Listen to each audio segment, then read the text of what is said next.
स्वागत है आपका हमारे online study channel the secret method पर। और हम पिछली क्लास में हमने पढ़ा था 4.1 पूरी प्रश्नावली कर ली थी हमने, जिसमें 7 क्वेश्चन थे। और आज हम 4.2 करेंगे। इसका पहला क्वेश्चन कुछ इस प्रकार है। इस प्रकार हमने पहली प्रश्नावली में पहले क्वेश्चन में अनुपात ज्ञात किया था, उसी प्रकार इसमें भी अनुपात ज्ञात करना आपको। ये इक्वल टू दिया गया है और एल अनुपात एम ज्ञात करना है। ये क्या हो गया ये अनुपात, तो आप इसे गुणा करा लेगा सिंपल तौर पर 3L माइनस 2M। आपने गुणा करा लिया। आपको पता है कि जब ये गुणा होगा तो माइनस का चिन्ह आएगा, इसी के साथ ही यहाँ पर 0। तो इसे आप L/L के रूप में बदले 3L इंटू 2M। तो M को यहाँ ले आवे,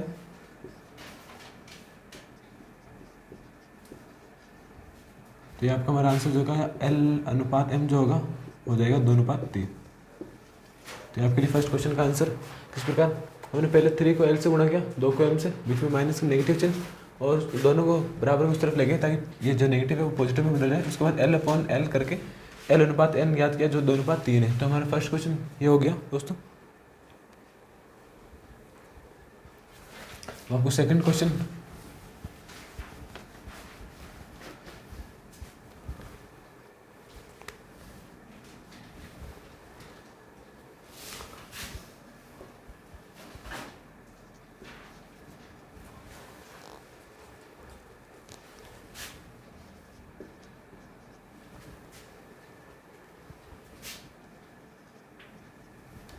यहाँ पहले सामने बोर्ड पर सेकंड क्वेश्चन, और इसमें आपको द्वितीय पंक्ति जो है यानी R2 के सापेक्ष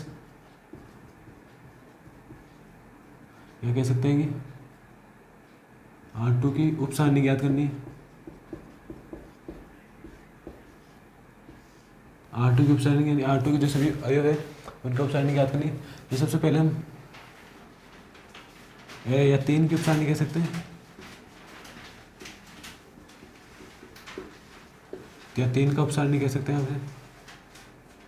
तो 3 का जो उप सारणी होगा वो कुछ इस प्रकार होगा।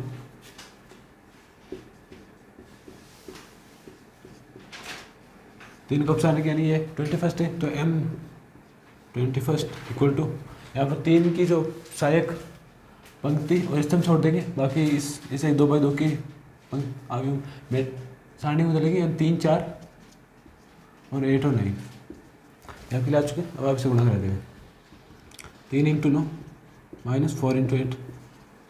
आपके लिए जो आंसर निकलेगा वो होगा 27 माइनस 32 यानी -5। -5 में मैंने 3 का ऑप्शन निकाला, इसी प्रकार हम 6 का ऑप्शन निकालेंगे।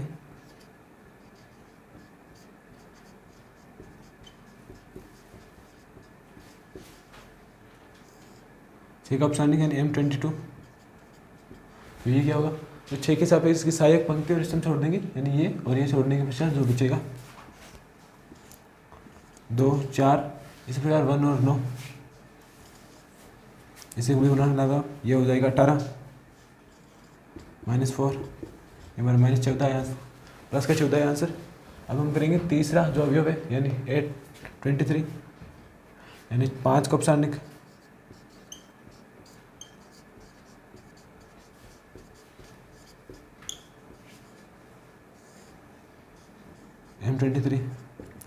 M23 के सापेक्ष इसकी सहायक पंक्ति और स्तंभ छोड़ देंगे, ये और ये यहाँ पर बचाएगा जो अवयव बचे उन्हें 2/2 की मैट्रिक्स 2/2 की सारणी में लिख लेते हैं।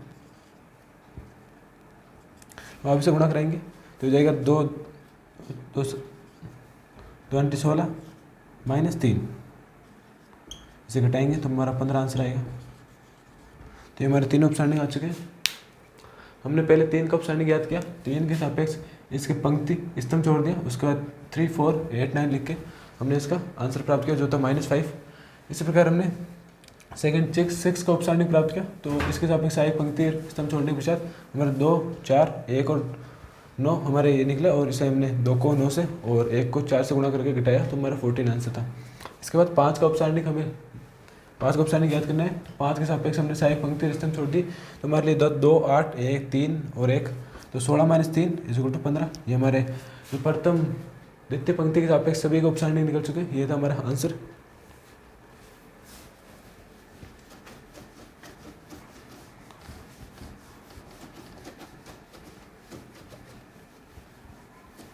जो हमने बताया आपको 2 क्वेश्चन कराए वो 4.1 से में देते, अब 4.2 के में आएंगे हम, यानी माल निकालने पर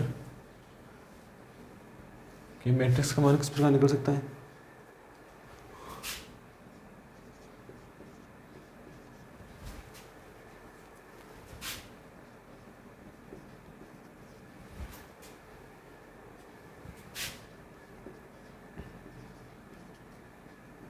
आप इस जो सारणी का उसका मान निकालना है, यानी किसी भी पंक्ति में स्तंभ के सापेक्ष आप इसका प्रसरण करके प्रसार करके आपको इस सारणी का मान निकालना है। लेकिन आप ये याद रखें, आपको यहाँ पर जो सभी संख्या दी गई है वो बहुत ही ज़्यादा बड़ी है, यानी 18, 19। आप इसका गुणा करने बैठेंगे काफ़ी ज़्यादा टाइम लग जाएगा।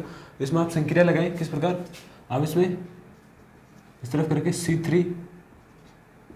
C3 चेंज माइनस C2 घटा देंगे और C2 change C2 minus C1, ये संक्रिया लगाया आप इस अगली जो सारणी बनेगी आपकी, यानी हमें इसको इसमें से घटा देना है। ये तो बन जाएगी 3, 3 और 3।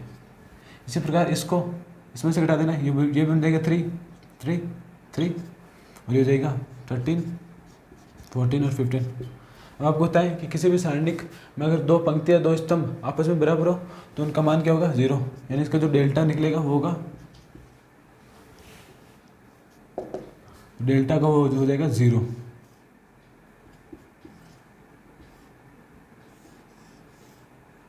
हमारे डेल्टा 0 हुआ, ये था हमारा आंसर।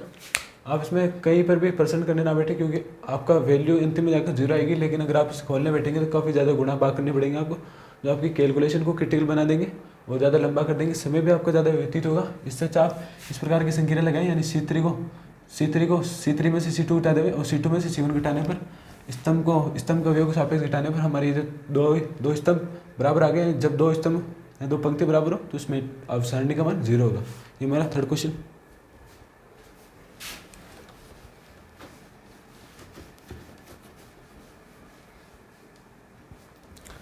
आपको फोर्थ क्वेश्चन दिया गया है,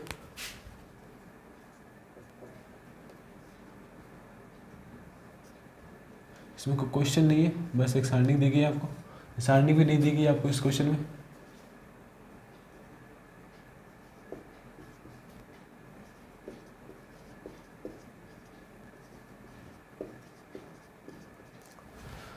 आपको सारणी में आपको कंडीशन दी गई है कि जब आपको इसकी पंक्ति या एक स्तंभ को चेंज करना है तो उस पंक्ति पर या उसके बाद जो सारणी आएगी उस पर क्या प्रभाव पड़ेगा। तो हम देखते हैं, यार मान लीजिए C3 R, मान लीजिए R2 minus R1 R2 change in, ये दोनों तरफ बिगड़ेगा, ये डायग्राम लिख दें। और ये R2 R1, यानी R2 R1 में चेंज हो गया और R1 R2 में चेंज हो गया, यानी इसको ऊपर इसको नीचे लिया जाएगा। A2 B2 C2 A1 B1 C1 और A3 B3 C3।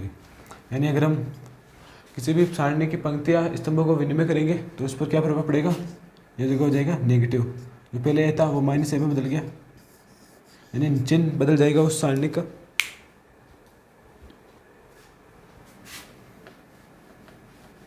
आप कोई भी सारणी लिख सकते हैं अपने मन से, या सीधा लिख सकते हैं कि इसका चिन्ह बदल जाएगा, अगर आपको याद हो तो।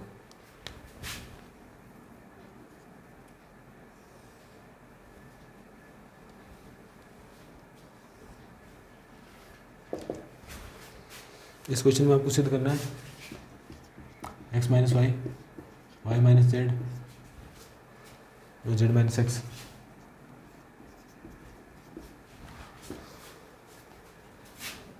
One one one Y Z Z plus x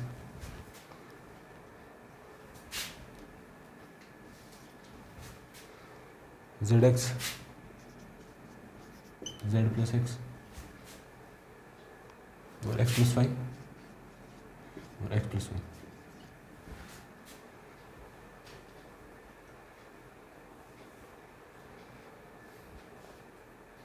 Y Z Z X और एक्स वाई, ये आपको क्वेश्चन दिए हैं। अब आपको ये सिद्ध करना है, किस प्रकार रखेंगे। सबसे पहले LHS, तो आप यहाँ पर सीधे ही इसको इसमें से घटा देवे, यानी ऊपर की तरफ घटाए तो घटाने पर हो जाएगा। इसको इसमें से घटाएंगे यहाँ पर जेड से जेड कट जाएगा, बाकी इसी प्रकार होगा। चलिए घटाते हैं, यहाँ पर लिख देते हैं कि C2 अभी लिखा R2 माइनस R1, और एक और R3 माइनस R2। ठीक है दोस्तों, तो दोस्तों ये घटेगा किस प्रकार। अब आपको इसको इसमें से घटाएंगे, यहाँ पर ये तो क्या हो जाएगा। आप सबसे पहले देखिए R2 को चेंज करना है, तो ये ऊपर की जो पंक्ति होगी R1 वो तो समान ही रहेगी इसी प्रकार, उस पर किसी भी प्रकार का कोई इफेक्ट नहीं पड़ेगा। हमने ये R1 लिख ली, उसके बाद R2 में इफेक्ट पड़ेगा कि R2 में से आपको R1 घटानी है। तो एक में से एक गया 0, यहाँ पर लिख देंगे ZX माइनस YZ। ठीक है दोस्तों, इसी प्रकार यहाँ पर लिख दें, यहाँ पर x कट जाएगा, तो यहाँ पर हो जाएगा x माइनस वाई। ठीक है, इसी प्रकार R3 में ये हो जाएगा 0, R3 में से R2 उठाना है, यहाँ पर बचेगा ZX माइनस XY। ठीक है दोस्तों, और फिर ये YZ पहले आएगा, हो जाएगा ZX, यहाँ पर ZX, यहाँ पर भी XY है कुछ इस प्रकार। इसको x में x कर देगा और यहाँ पर बचेगा YZ। ठीक है दोस्तों, ये हमारे आ चुके हैं। इसके बाद हम ये देखें कि हमने आपको बताया था कि किसी भी सारणी में अगर आप कॉमन लेंगे तो उसी निश्चित सारणी के जो पंक्तियाँ स्तंभ में से कॉमन ले सकते हैं आप, यानी एकल कॉमन ले सकते हैं अलग से। तो इसमें से आप और आगे बढ़ाइए सारणी को और सोल्व करें।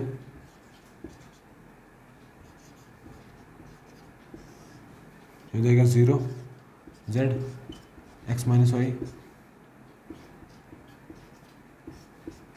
देगा 0 x y माइनस जेड, ये देगा y माइनस जेड। ठीक है दोस्तों, अब आप इसको सीधे गुणा करा देंगे, यहाँ पर कॉमन ले लेंगे, यहाँ पर x y, यहाँ पर भी y z। तो यहाँ पर कॉमन लेने के बाद जो मैट्रिक्स होगी सारणी होगी वो इस प्रकार हो जाएगी x minus y, y minus Z,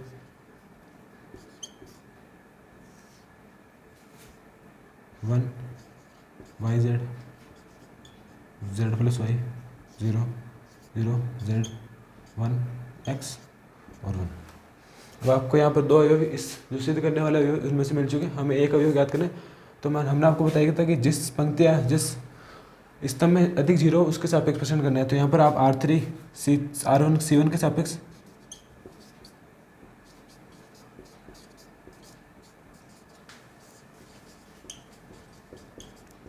और इस क्वेश्चन में हम R1 के C1 के सापेक्ष प्रसार करेंगे। तो जाएगा x माइनस वाई। तो यहाँ पर इसमें सिर्फ एक ही अवयव के सापेक्ष आपको प्रश्न करना है, बाकी सिर्फ दोनों जीरो है तो उसका कोई औचित्य नहीं रहेगा कि आप इनके सापेक्ष प्रश्न करें। ये जाएगा एक, ये जाएगा एक जब z से गुणा होगा तो z, और एक x से गुणा होगा x। तो फाइनल आंसर होगा आपके लिए हो जाएगा x।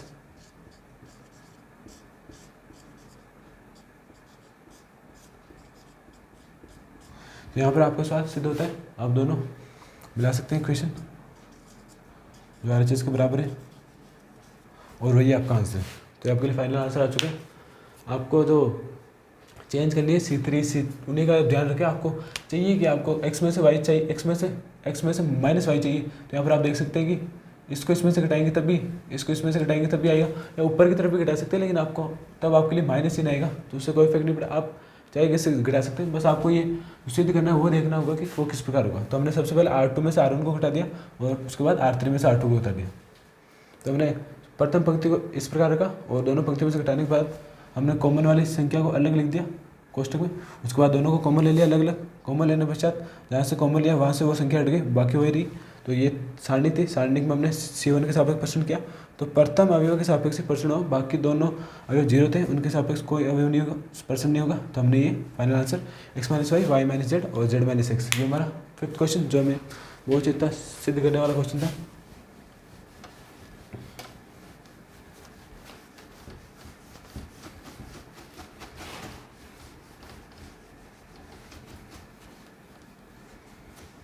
हमने आपको भी ये क्वेश्चन करे, वो इस प्रकार के क्वेश्चन आते हैं आपके बोर्ड में, 2 से 3 नंबर के समथिंग आते हैं।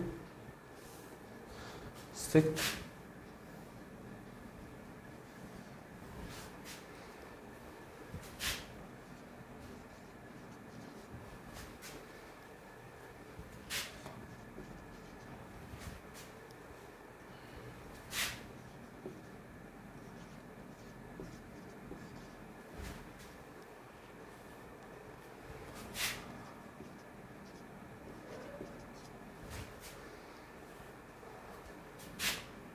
तो ये आपके लिए सारणी दी गई, तो आपको इसका मान निकालना है। सबसे पहले अगर गणित की ये परिभाषा है कि अगर आप किसी सवाल में से अगर कॉमन ले सकते हैं तो वह सबसे अच्छी बात होगी। कॉमन लेने से एक तो आपकी इक्वेशन छोटी बनेगी, उसके बाद आपको जो कैलकुलेशन करनी पड़ेगी वो भी छोटी हो जाएगी। तो हम सबसे पहले इसके सापेक्ष क्या ले लेते हैं, कॉमन ले लेते हैं। तो यहाँ पर देखेंगे C1 में से, यहाँ पर आप लिख लेना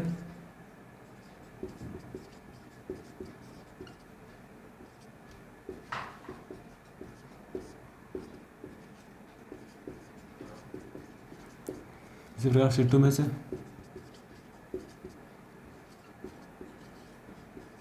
B² कॉमन, और C3 में से C² कॉमन। तीनों स्तंभ के सापेक्ष हमने अवयव कॉमन ले चुके हैं। यहाँ पर A², B² और C²। इसके बाद जो हमें अवयव बचे उनको अवयव को सारणी में लिख देना है। यहाँ पर बचेगा 0 A C B 0 B, और ये हो जाएगा C C और 0। आप और कॉमन ले सकते हैं किस प्रकार, यहाँ पर आप लिख देंगे कि यहाँ पर है दोस्तों, तो आप तीनों ही पंक्ति में से यहाँ पर ABC कॉमन ले सकते हैं। तो यहाँ पर R1 R2 R3 में से क्रमशः ABC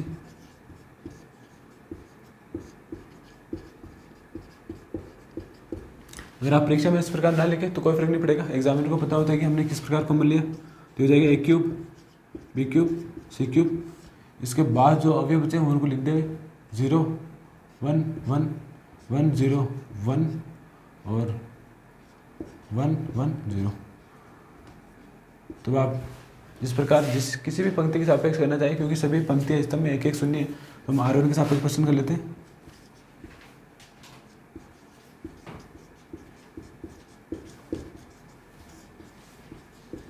आप प्रसार प्रश्न कुछ भी लिख सकते हैं यहाँ पर। तो ये हो जाएगा A² A³ B³ C³। 0 के सापेक्ष प्रश्न करेंगे 0 आएगा, यहाँ पर हो जाएगा -1। इसकी पंक्ति इसका स्तंभ और पंक्ति छोड़ देना है, तो 1 0 से गुणा होगा 0 देगा, और 1 -1 से गुणा होगा -1। इसी प्रकार +1 1 यहाँ पर इसके सापेक्ष पंक्ति छोड़ देनी है, स्तंभ छोड़ देना है, तो यहाँ पर 1 × -0 तो जाएगा A³ B³ C³। यहाँ से -1 और यहाँ पर 1, तो दोनों को हमने जोड़ा, तो जो हमारा फाइनल आंसर है वो था 2 B³ C³। ये आपके लिए जो सारणी थी उसका मान है किस प्रकार। हमने सबसे पहले कॉमन लिया C1 C2 C3 में से क्रमशः हमने A² B² C² कॉमन लिया।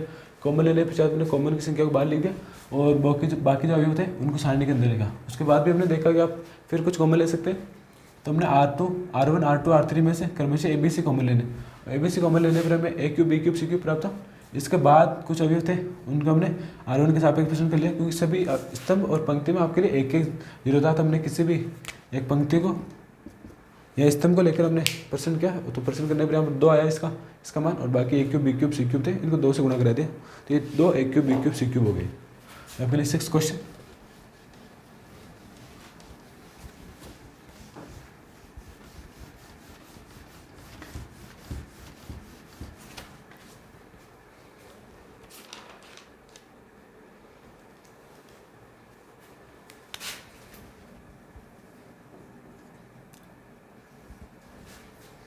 आपके लिए 10वां क्वेश्चन यहाँ पर पूछे इस A², 2 का स्क्वायर 3 का स्क्वायर, इसी प्रकार 2 का स्क्वायर 3 का स्क्वायर 4 का स्क्वायर, ये 3 का स्क्वायर 4 का स्क्वायर और 5 का स्क्वायर। तो आपको इस सारणी का मान निकालना है, किस प्रकार निकालेंगे। आप नॉर्मली या पहले इसका स्क्वायर खोल के लिख देते हैं, सीधी संख्या लगा सकते हैं अगर आप लगाना चाहिए। 1 4 9 तो 4 9 16 और 9 16 25। अगर आपको चीज़ लगानी है संक्रिया तो आप C2 में से C1 को घटा सकते हैं, और इसी प्रकार C1 में से तो आप इसमें से घटाएंगे तो ये हो जाएगा C2 तो ये C2 माइनस 4 इंटू C1, तो 4 इंटू 7 कर ले ताकि यहाँ पर ए का यूज जो था वो शून्य हो जाएगा, और जो ये होगा C3 चेंज 9 C1। तो यहाँ पर एक बार C1 को 4 से गुणा करके C2 में से घटाना है, एक बार C1 को 9 से गुणा करके C3 में से घटाना है, ताकि यहाँ पर जो प्रथम एवं बनेंगे वो शून्य हो जाएंगे, हमको एक की सापेक्ष प्रश्न करना पड़ेगा, तो वो हमारे लिए अफोर्डेबल होगा। तो यहाँ पर सीधा ही लिख देते हैं। तो यहाँ पर ये C1 तो सभी में ये बराबर ही रहेगा 149।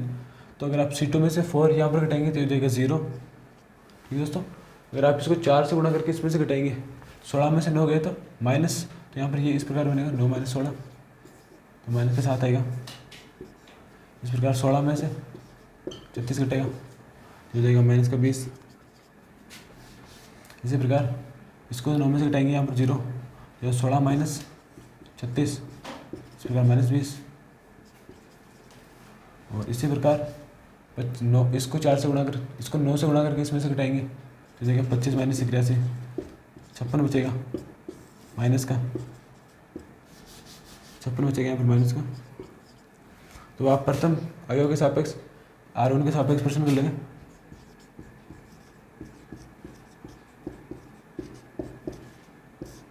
R1 के सापेक्ष हमने प्रसार किया तो क्या पाया, एक आएगा, माइनस माइनस गुणा होकर प्लस होगा, तो यानी 9 इंटू 56 माइनस, यहाँ पर माइनस पहले ऑलरेडी है, दोनों पर माइनस है तो कोई इफेक्ट नहीं पड़ेगा, आप इसे नॉर्मली 20 इंटू 20 भी लिख सकते हैं।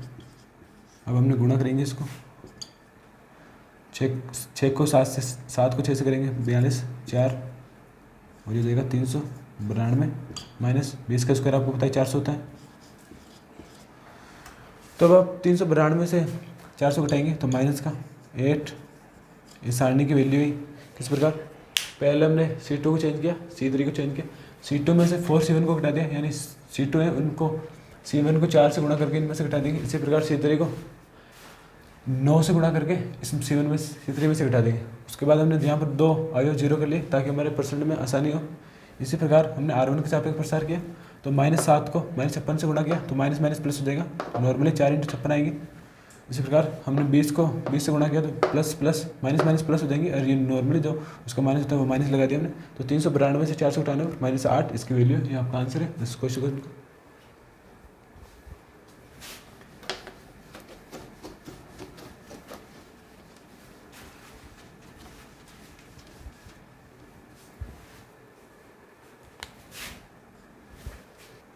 तो दोस्तों ये आपके लिए क्वेश्चन नंबर 11, इसमें आपको ओमेगा दिए गए और ओमेगा की घात 3 की वैल्यू होती है 1, इसके अलावा एक और समीकरण है इसकी, यानी 1 plus omega square is equal to 0 का। इस 2 इक्वेशन से लेकर हम इस क्वेश्चन का मान निकालेंगे। तो यहाँ पर जहाँ पर भी इस क्वेश्चन में आपको ओमेगा 3 दिख रहा है वहाँ पर आप 1 लिख देंगे। सबसे पहले ये काम करें, ये कॉमन लेने जिस प्रकार का ही था, यहाँ पर 1 ओमेगा और 1 ओमेगा, इसी प्रकार ओमेगा और ये देगा ओमेगा स्क्वायर ओमेगा और 1। तो आपके लिए यहाँ पर आप या तो आप प्रश्न कर लेगा सीधा ही, क्योंकि सरल सा प्रश्न होगा। यहाँ पर R1 के सापेक्ष प्रसारण करेंगे हम, प्रसार प्रश्न जो भी लिखना चाहिए आप 1 लिखेंगे, 1 को 1 से गुणा करेंगे 1, और ओमेगा को ओमेगा से ओमेगा स्क्वायर -1। इसको हमने इस स्तंभ को जोड़ दिया, इस पंक्ति को जोड़ दिया, 1 को 1 से करेंगे 1, और ओमेगा को ओमेगा स्क्वायर को ओमेगा से करेंगे ओमेगा का 3 +1, वहाँ कीजिए ओमेगा स्क्वायर। अब ओमेगा स्क्वायर से आप ये स्तंभ ये पंक्ति छोड़ दी हमने, ये था, ये हो जाएगा ओमेगा माइनस ओमेगा स्क्वायर। ठीक है दोस्तों, अब आप इसे गुणा करा ले, ये हो जाएगा 1 माइनस ओमेगा, ये हो जाएगा माइनस ओमेगा का 3 का वैल्यू 1 माइनस 1, ओमेगा को इससे गुणा करेंगे, ये हो जाएगा ओमेगा का 3, और इसको इससे करेंगे, ये हो जाएगा ओमेगा की घात 4। तो यहाँ पर इसकी वैल्यू 1 लिख ले आप, या और आगे बढ़ाइए इस क्वेश्चन को, ये हो जाएगी 0 प्लस ओमेगा का 3, और इसे आप लिख सकते हैं ओमेगा का 3 इंटू ओमेगा। हमने इस प्रकार लिखा, तो ये यहाँ पर भी 1 लिख देंगे, यहाँ पर भी 1 लिख देंगे। तो यहाँ पर फाइनल आंसर 1 + 1 माइनस ये हो जाएगा, एक तो यहाँ पर ओमेगा आएगा और यहाँ पर ओमेगा स्क्वायर। तो यहाँ से आप इसकी वैल्यू निकाल सकते हैं, यानी 1 दोनों को उधर भेज देंगे, ओमेगा माइनस ओमेगा स्क्वायर। तो आप इसका वैल्यू देख सकते हैं, इसकी वैल्यू क्या होगी 1, तो यहाँ पर भी 1 लिख देते हैं, यानी 1 + 1 + 1, तो इसका मान क्या होगा 3 आपके लिए इसका आंसर होगा। हमारा क्वेश्चन नंबर 11, ये एक ओमेगा टाइप का क्वेश्चन था। आपको ये 2 इक्वेशन दी गई है, इससे संबंधित ये क्वेश्चन हो जाएगा। सबसे पहले हमने ओमेगा का 3 की जगह सभी की जगह 1 लिख दिया क्वेश्चन में, और इसके सापेक्ष हमने सभी में नॉर्मली 1 थे, तो यहाँ पर R1 के सापेक्ष परसेंट किया। परसेंट करने के सापेक्ष हमने कहीं पर ओमेगा का 4 देखी, तो उसे 4 को ओमेगा 3 और ओमेगा लिखा यहाँ पर 1, तो दोनों वैसे 4 हो जाएगी, घात जुड़ जाएगी। तो नॉर्मली हमने इस प्रकार लिख के ओमेगा 3 को वापस 1 लिख दिया, यहाँ पर भी 1 लिखा, और माइनस ओमेगा स्क्वायर और माइनस ओमेगा को यहाँ पर लिख कर इसमें इस इक्वेशन की सहायता से 1 लिख दिया, तो हमारा जो फाइनल आंसर था 3। तो दोस्तों ये 4.2 प्रणाली के लगभग आधे क्वेश्चन हमने डन कर लिए। अगर आपको हमारी वीडियो अच्छी लगी तो वीडियो को लाइक करें, शेयर करें और कमेंट करके बताइए कि किस प्रकार हमारी आपको वीडियो अच्छी लगी।